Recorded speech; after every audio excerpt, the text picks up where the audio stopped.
Audio on demand from Vision Christian Media. Why can't I be free to live as I see fit as long as I don't hurt anybody? Because it's unworkable. There are simply some things you were not made to do. And if you do them, you'll end up using your freedom to take away your freedom. Today with Jeff Vines, pastor, apologist, and Bible teacher.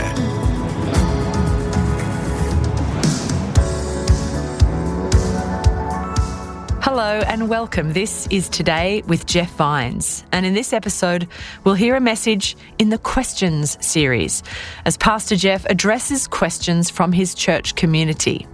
This topic, it's something I'm sure all of us have asked at one time or another. Why can't I be free to live as I like? Here's Pastor Jeff to start the message.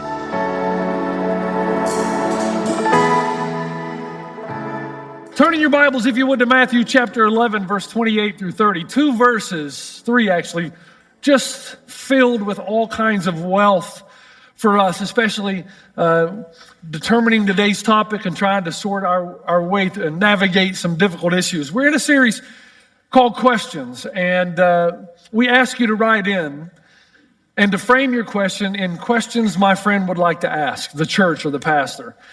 And let me first of all say the reason this is important is our heartbeat is for people who are far from God.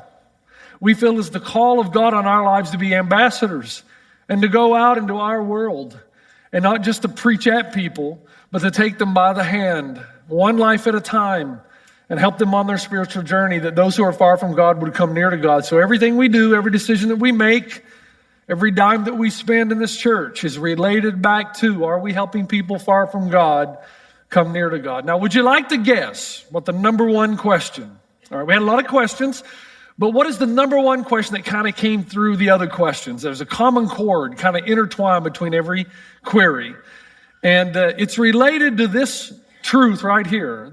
One of the number one barriers for people coming to faith in Christ is that they believe that religion is the enemy to fun.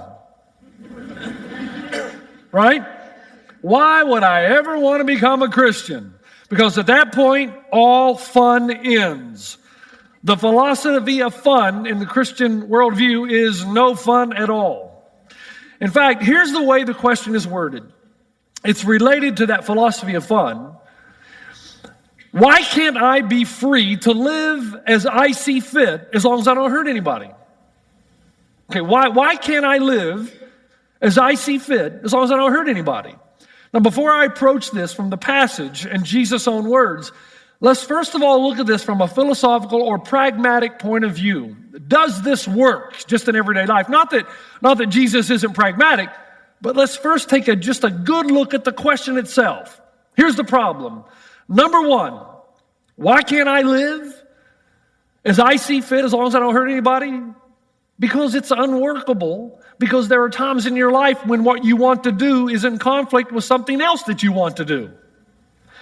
Think about it just for a moment. You can't eat whatever you want to eat and enjoy your grandchildren. If you eat cheeseburgers 3 times a day, you're not going to live long enough to tell the story. And when your grandchildren come along, you're going to be dead. You can't ride your bicycle without a helmet and expect to enjoy a long and productive, pain-free life. I'm a living, breathing testimony to this. You can't have a happy marriage and sleep with whomever you choose. A lot of guys have tried this, doesn't work. You can't succeed in school unless you put some restrictions on yourself and say no to drinking and partying and going out when you should be studying.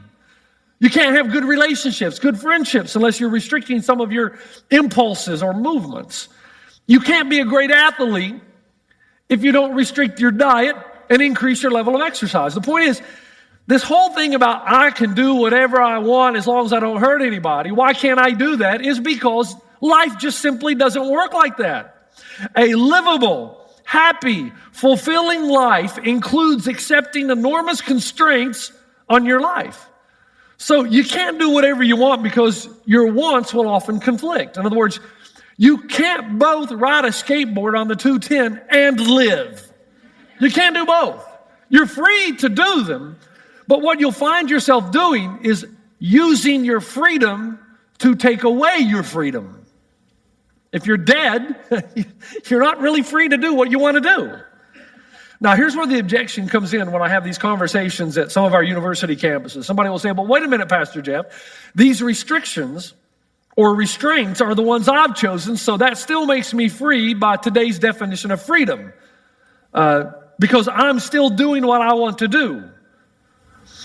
The reality is that that's far too simplistic. If you think about it, from one standpoint, the way we define freedom today is different from the way we used to define it. Today, freedom is defined as a total autonomy with no restraints or restrictions whatsoever. And we've never defined freedom like that. I can also understand why that this generation is a little bit suspect of authority.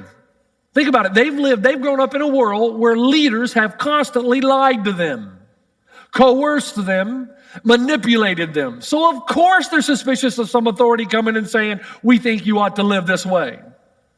But the reality is, if you take the position that you should be able to do whatever you want to do, as long as it doesn't hurt anybody, the first fault is that there are simply some restrictions set up in life that you don't choose, they choose you. It's more you submitting to them in order that you may keep your freedom.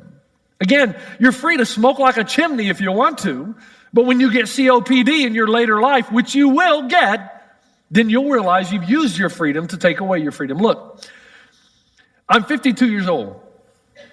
It's amazing the way I thought when I was 32. I thought when I was 32 that one day by the time I'm 50, because when you're 30, 50's ancient. 50's like, what are you still doing here? You should be dead by now. And so when you're 30 or 32, I'm thinking, I can't wait till the day comes when I don't work anymore. And I can golf every day, and I can go mountain climbing, and I can go biking and hiking, and I can travel and see the world. And now at 52, I'm tired. I just want to go home and go to bed. So that by the time you have the freedom to do what you want to do, unless you've restricted yourself when you're young, you won't be able to. You just won't be able to be healthy enough to do the things you really want to do. If you refuse to submit to the natural order of things, you're going to end up riding a chair for the last 30 years of your life. But if you submit to them, you may end up like this woman who's 100 years old and still does push-ups. It all relates to design.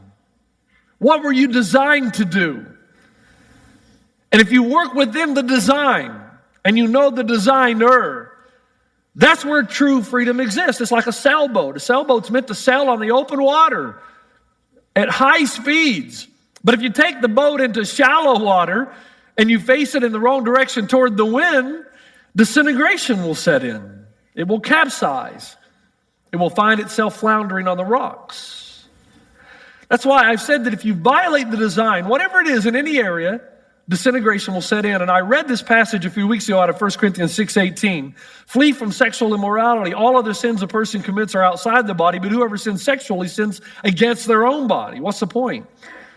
The point is you were designed. You need to know the designer. You need to see the manual on you so that you know the appropriate ways to use it, so that disintegration does not set in. So we said that when a Christian says that sex is reserved between a man and a woman in the act of marriage, we don't do it because we want to be the big bad cosmic boss. We're trying to relate to you that this is the manual we've received from the Maker. And we know that if we live in these parameters, then we are truly free to enjoy life. Once you get outside of them, disintegration sets in. So human beings, knowing that we thrive in certain environments and break down in others, it's important to know who the designer is. So again, quickly, why can't I be free to live as I see fit as long as I don't hurt anybody? Because it's unworkable. There are simply some things you were not made to do. And if you do them, you'll end up using your freedom to take away your freedom. Here's the second reason. It's unfair. Every time I go on the internet, I see these, you know what I feel about selfies. Selfies, that's just what we call things because most of us can't spell narcissism. And so we take these selfies. And I see captions that say, I am responsible only to myself. No one has the right to tell me what to do. Now here's the problem with that. That would be true only if there had been no one ever invest in you. If you were totally self-made and were not dependent on anybody else for anything, then you would be truly free. And the question is, when is that ever true? In the real world, our lives are inherently dependent on others and subject to forces and circumstances beyond our control. But you say, but Pastor Jeff, why is it unfair to do whatever I want to do as long as I don't hurt anybody? Well, the answer is because you're not a product of self. In the movie Calvary, 2014, it's about a priest, a very faithful, honorable man, who has a daughter, and his daughter's trying to justify why it's okay for her to commit suicide. And she makes the statement in the movie, I belong to myself, not to anybody else. And his response to her is, that's true, but that's also false. Well, stay with me. You know, my high school basketball coach still calls me. It's been 30-some years, and he still calls me from time to time. And he says, you're special. Now, I don't know what he means by that. I choose to believe he's not referring to the size of bus that I took to school. But you're special. The first thing he asks me when he calls is, how is my investment going? You hear what he's saying? He said, are you leading your family well? Are you worshiping your God? Are you helping those who are less fortunate? Are you thanking the man upstairs? What's his point? He's checking on his investment. There are hundreds and hundreds of boys that he's coached through high school basketball, and he's wanting to know how his investments are doing. Because we belong to each other. No man is an island. Other lives have impacted us, and we impact other people. So notice how the priest responds to his daughter when she says, I belong to myself, not to anybody else, therefore I have the right to take my own life. He says, to commit suicide is to strike a blow and inflict a pain on many that will never be healed. The question is, what right do you have to darken their lives permanently? You're using your freedom to take away somebody else's freedom to live a peaceful life. Now, can I just take a time out and turn into an apologist just for a moment? You had to know this was coming. It's interesting to me when I was at Arizona State a few years ago with Ravi Zacharias in apologetic meetings, I had a student, many conversations, but a student said, I don't see what the problem is. I should be able to do whatever I want as long as I don't harm anybody. And he referred to that as that's our new morality. Tim Keller, in his book, Making Sense of God, New York Times bestseller, says freedom is sometimes said to be the only unconditional good our society agrees on. And it is argued the only one we can really need, or we really need. Why try to impose a set of moral rights and wrongs on everyone? This is the accusation people make against the Christians. We don't want to be like the moralistic societies of the past. Indeed, we should agree on just one thing, that everyone should be free to live as they desire as long as they don't harm anybody else. Does anyone see the inherent wrong in these statements? The first is this. You've not gotten rid of a moral code. You've just replaced the biblical moral code with your own personal moral code. And now you say that morality is based on the fact of whether you hurt anybody. Well, my question is, says who? And who says it's wrong to harm anybody? Where's your objective authority for that? I met a young lady in the fireside room a few weeks ago, and I could tell she wasn't really happy to be there, that somebody brought her against her will, probably her mother. And I looked at her and I said, hey, welcome, glad you're here. I don't think I recognize you. And she said, well, you don't recognize me because I don't come here. I said, okay. I thought, well, she's pretty bold. I can be bold back. Why don't you come here? And she said, well, I'm agnostic. I don't really believe in God. I said, well, are you agnostic or atheist? Atheist, you don't believe in God. There is no God. Agnostic, you say, well, you don't, but if you're open to the evidence. So are you open to the evidence? She said, what?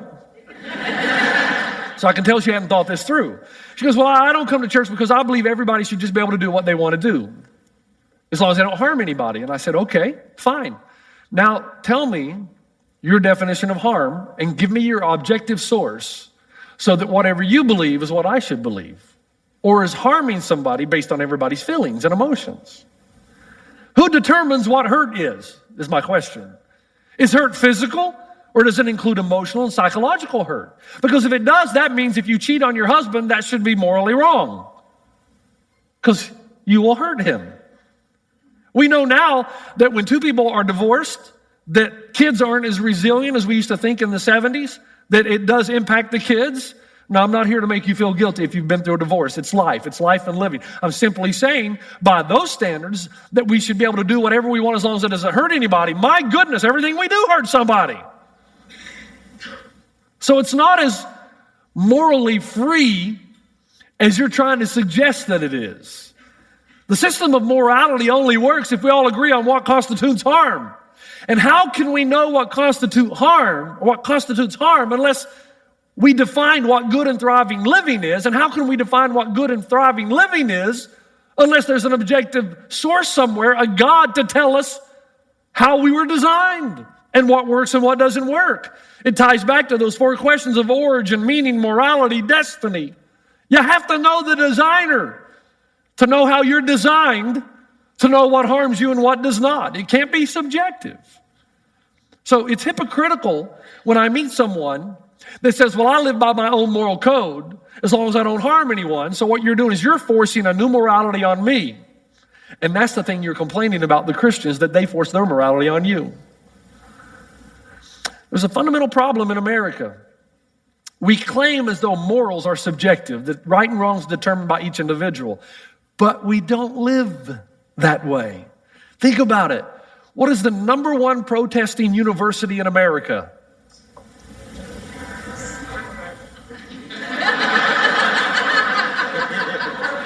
Berkeley, that is the number one protesting university, and they protest everything. Now, here's the problem. In their ethics classes, they teach that no one should have to believe, when it comes to morality, what somebody else believes, that morals, right and wrong, are left up to each individual. Well, if that's true, why are you protesting anything? By nature of you protesting something, you're assuming that somebody's morality is not right. You're claiming that injustice does indeed exist. I don't get it. First you tell me I have the right to believe what I want to believe about the world and everything else. I can establish my own moral code, and then you protest against me when your moral code doesn't agree with mine.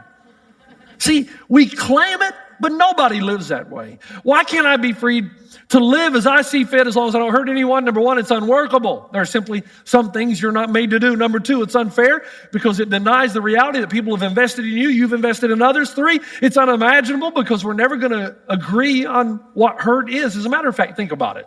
If we defined morality that way, isn't it true that we not only tolerate adultery in America, we glamorize it? But I thought you said that we shouldn't ever do anything that hurts another person. It's not consistent. Here's the 4th reason. It's uncouth. Now, this is where we turn third and we start headed home. I need your undivided attention. These are some heavier thoughts, but I promise if you stay with me, that when we hit home plate, it'll become clear, and I think it'll be gold because it comes from Jesus, not from me. We are free to love, aren't we? That's a beautiful thing about living. You can choose who you're going to love. It's your choice. It's a wonderful and glorious thing to be in love and to be loved. If you're honest with yourself, you know that ultimately that's what we're all looking for. Someone to have all the goods on us and still love us. But as soon as you get into a love relationship, and the deeper and more intimate that you become, the more wonderful love becomes. But there's something else that comes with love. You give up your independence. You can't have one without doing the other. Let me give you the example again. Let's say after the third service today that I get in my car and I start driving toward Vegas. And I'm not home about 7 o'clock at night. And my wife, Robin, calls me and says, Jeff, honey, where are you? Now imagine my response being, I don't have to tell you where I am. You're not the boss of me. I belong to myself. I can do whatever I want. No one has the right to tell me or determine how I live. Now, for those of you who know Robin, there will be a silence on the other end of the line. And then I would imagine something like, do you know how close you are to the end of your life?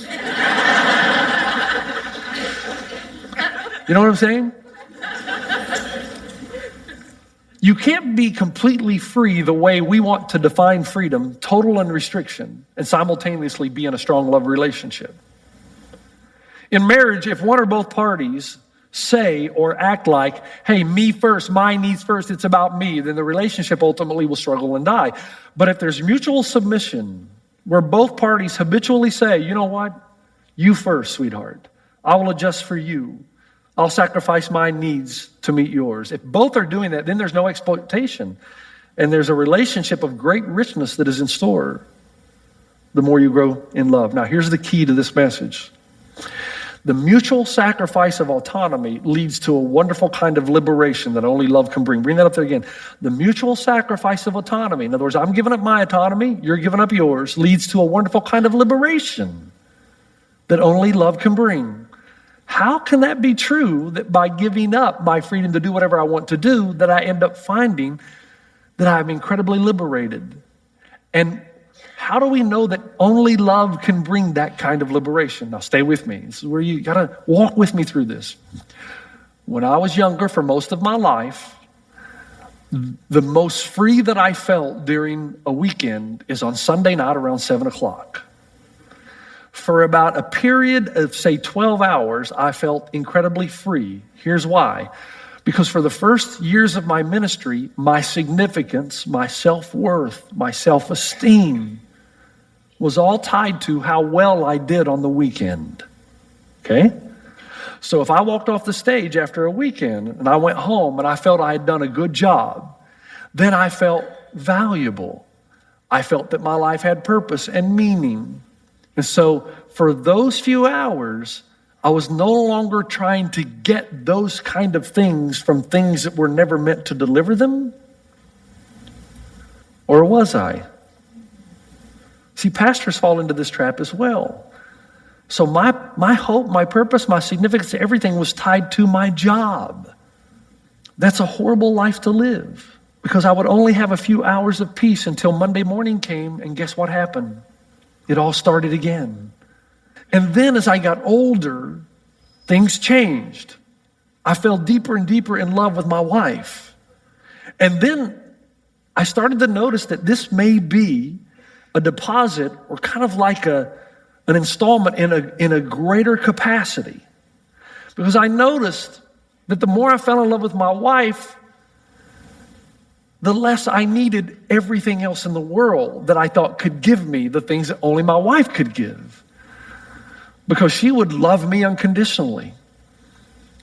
My significance and my purpose and my meaning and my self-esteem and self-worth came from my love relationship with her.